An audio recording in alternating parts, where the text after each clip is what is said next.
Você me vira a cabeça, me tira do sério, destrói os planos que um dia eu fiz pra mim, me faz pensar porque a vida é assim. Eu sempre vou e volto pros teus braços. Você não me quer de verdade,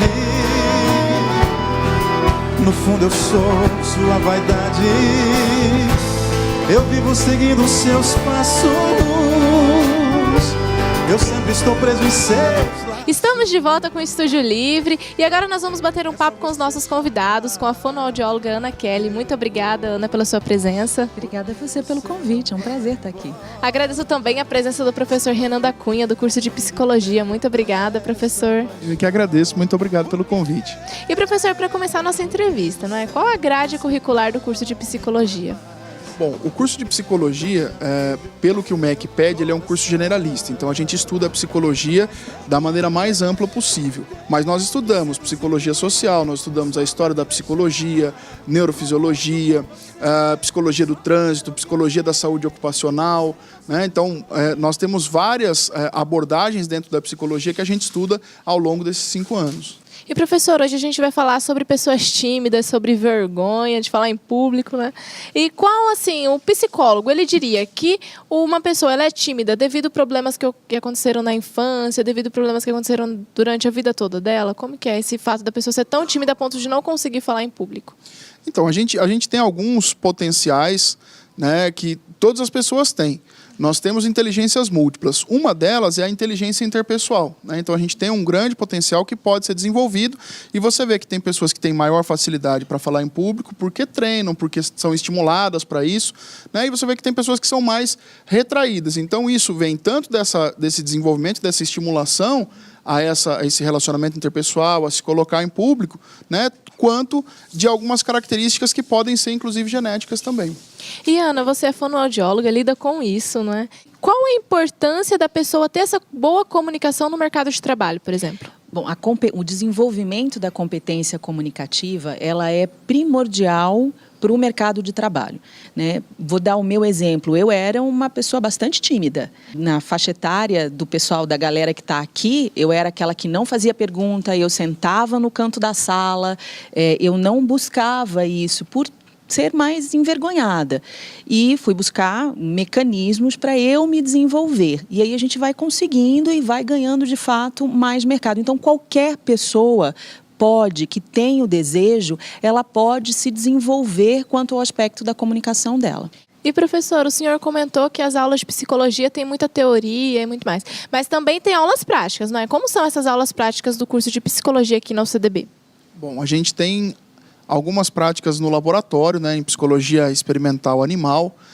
São os famosos ratinhos, né? O pessoal aprende o início da psicologia comportamental através do condicionamento do comportamento desses ratinhos, né? Então a gente tem os laboratórios aparelhados para isso, os alunos têm essa vivência e posteriormente eles vão para o laboratório de saúde humana, né? Então comportamento humano também. Então quer dizer, o comportamento humano ele começa com essa comparação com o comportamento dos animais, né? E depois ele vai se aprofundando. São várias atividades que a gente tem, além dos próprios estágios, né? Então, a gente tem estágios básicos e os estágios específicos. Então, nesses estágios básicos, os alunos vão acompanhar a realidade de unidades básicas de saúde, de centros de referência de assistência social, de empresas, de escolas, para observar como é que se faz essa intervenção nesses grupos, o que o psicólogo pode fazer nesses ambientes, né?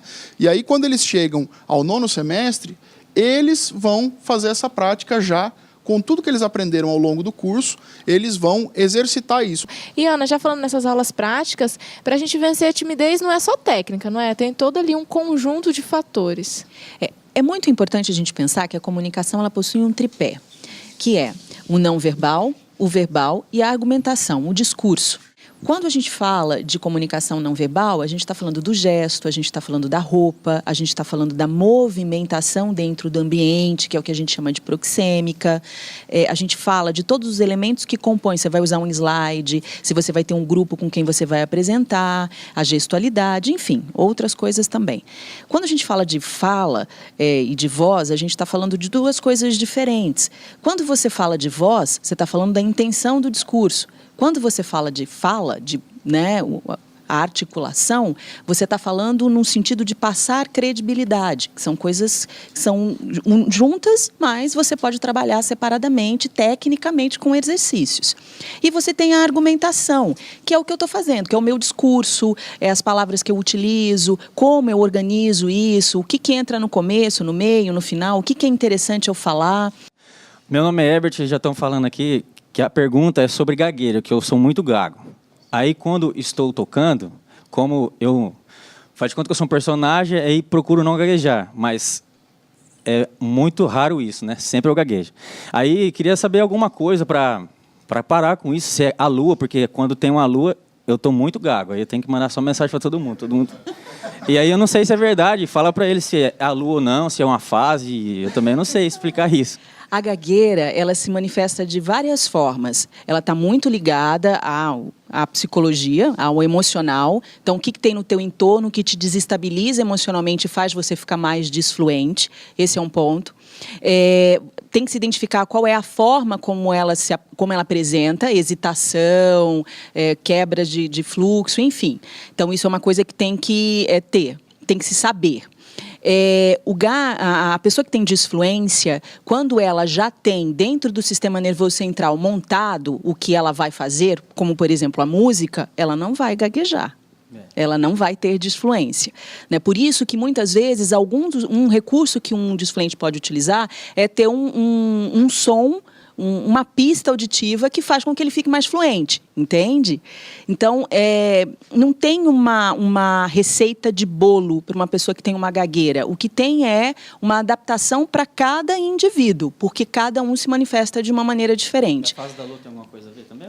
Não tem nenhuma comprovação científica que a fase da lua vai interferir na disfluência do indivíduo, entendeu? Até onde eu sei. Agora, o que eu sei é que está muito relacionado com o aspecto emocional. Obrigada pela pergunta. Obrigado. E, Karine, nós temos uma pergunta aí na plateia também? Tem sim, Ana. Uma pergunta do Oscar para o Renan. Bom, eu sempre associo psicologia com psiquiatria. Eu queria saber qual a diferença de um psicólogo para um psiquiatra. A diferença é grande. Tá? A psiquiatria é uma especialização da medicina, ou seja, a medicina é uma ciência e dentro dela tem uma especialização chamada psiquiatria, que trabalha com transtornos de comportamento, mas principalmente alterando a química do organismo que está faltando. Né? Então, o psiquiatra, geralmente, ele trabalha também com a fala, ele trabalha com essa escuta do paciente, com esse acompanhamento, né, dos pensamentos, do que está acontecendo com ele, mas ele trabalha principalmente com a alteração química, com os remédios, ou seja, trabalhando com o sistema nervoso para que ele possa voltar a funcionar de uma maneira normal. Né? A psicologia é uma outra ciência. Né? Então, a psicologia é uma ciência autônoma, de saúde, independente, que trabalha com o comportamento humano e que trabalha em vários aspectos. Né? Então, por exemplo, nós temos a psicologia clínica, né, que trabalha com os transtornos de comportamento, que vai trabalhar nesta parte que pode até ser mais próxima da psiquiatria, mas a psicologia também trabalha dentro da educação, né, com a psicologia escolar, com a psicologia do trânsito, com a psicologia da saúde. Então tem uma série de outros desdobramentos e de outros espaços onde a psicologia trabalha também. Né? Então a psicologia é a ciência que trabalha principalmente com a subjetividade humana, ou seja, com o comportamento humano. Né? Basicamente essa a diferença entre uma e outra. Tá? São duas ciências diferentes. A psiquiatria é uma especialização da medicina e a psicologia é uma outra ciência que trabalha especificamente com o comportamento humano. A conversa tá boa, mas agora o Estúdio Livre vai para um breve intervalo. Mas não saia daí, porque daqui a pouquinho a gente está de volta para você conhecer um colecionador de vinil aqui de Campo Grande. Você pode ficar com quem você quiser, não tem nada a ver. Eu não mando em você, mas ainda choro quando alguém comenta, não quero saber. Me preocupo, e apesar dos pesares eu sempre quero te ver bem. E ainda vou além, em uma relação sei que não vai ser fácil amar outra alguém. Canta com a gente aí. E hoje, mesmo separado, sinto que seu corpo ainda é meu. Às vezes me escondo e faço de tudo pra ninguém notar que ti. Tem semanas que às vezes sofro, vem as recaídas.